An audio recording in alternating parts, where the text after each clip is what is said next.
जिंदगी में मेहनत तो है, लेकिन किस्मत साथ नहीं देती।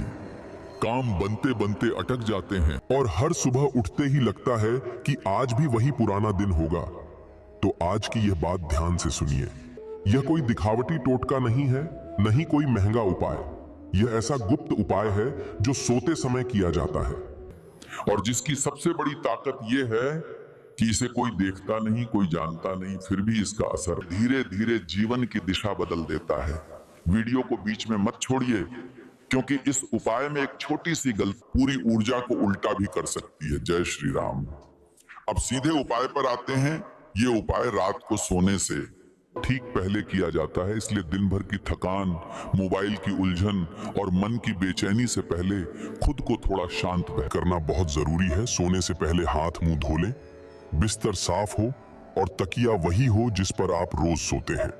यह उपाय किसी और के तकिए पर नहीं किया जाता, केवल उसी व्यक्ति के लिए किया जाता है जो उस तकिए पर सोने वाला है। अगर कोई माता या बहन यह उपाय अपने पति या बेटे के लिए कर रही हैं, तो उपाय उसी व्यक्ति के तकिए के लिए किया जाएगा। अब सामग्री ध्यान से सुनिए और समझिए।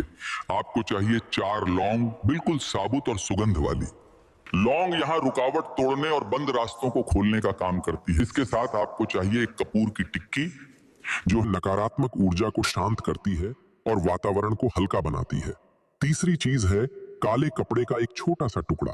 काला रंग इस उपाय में बाहर की नकारात्मक शक्तियों को सोखने का काम करता है, इसलिए कपड़ा नया हो तो बेहतर है, लेकिन साफ होना। सबसे पहले उस काले कपड़े को अपने सामने रखें, उस पर चारों लौंग एक एक करके रखें।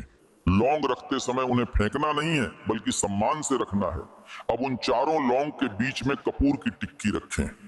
अब इस काले कपड़े को धीरे धीरे मोड़ना है। ध्यान रहे, कपड़े को बांधना नहीं है, सिर्फ मोड़ना है, ताकि अंदर रखी चीजें बाहर न गिरें।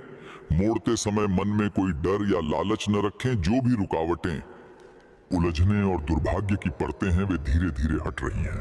अब इस छोटे से पोटली जैसे बने कपड़े को दोनों हाथों में पकड़ लें, आंखें बंद करें और 3 गहरी सांस लें। अब मन ही मन ये भावना रखें कि आज की नींद सिर्फ शरीर को नहीं, बल्कि आपके भाग्य को भी आराम दे रही है। कोई लंबा मंत्र बोलने की जरूरत नहीं है, सिर्फ मन में इतना कहिए कि जो मेरे लिए सही है वही मेरे जीवन में आए और जो गलत है वो मुझसे दूर हो जाए।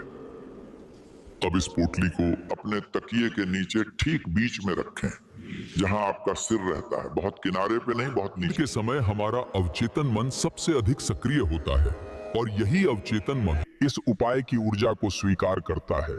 अब सीधे सो जाइए, मोबाइल हाथ में न लें, बातें न करें। पहली रात अगर नींद गहरी आए या हल्के हल्के सपने आए तो घबराएं नहीं। ये संकेत होता है कि मन की परतें खुल रही हैं। ये उपाय किसी झटके में चमत्कार नहीं दिखाता, बल्कि अंदर से व्यवस्था बदलता है। ये उपाय लगातार 3 रात किया जाता है। हर रात वही पोटली तकिए के नीचे रखनी है और सुबह उठते ही उसे निकालकर किसी साफ जगह पर रख दें। दिन में उसे इधर उधर न फेंकें, न किसी को दिखाएं। यह उपाय जितना गुप्त रहता है उतना ही प्रभावी माना जाता है। तीसरी रात के बाद चौथे दिन सुबह उस पोटली को खोलें।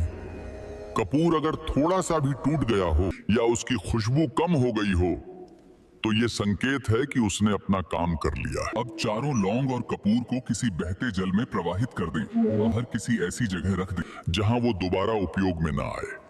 इसके बाद आपको कोई बड़ा दावा करने की जरूरत नहीं, बस अपने जीवन पे ध्यान दें। इस उपाय को मजाक में न करें और बार बार न दोहराएं। इसे महीने में सिर्फ 1 बार से ज्यादा नहीं करना चाहिए। बहुत से लोग अनुभव करते हैं कि मन हल्का होने लगता है, निर्णय स्पष्ट होते हैं, बेवजह की उलझन कम होती है। और सबसे जरूरी बात, इसे किसी को बताने की जरूरत नहीं। कुछ उपाय तभी काम करते हैं जब वे खामोशी में किए जाएं। अगर ये उपाय आपको सही लगे तो इसे मन में रखिए, शब्दों में नहीं। जय श्री राम। ईश्वर आपके भाग्य का मार्ग सरल करे।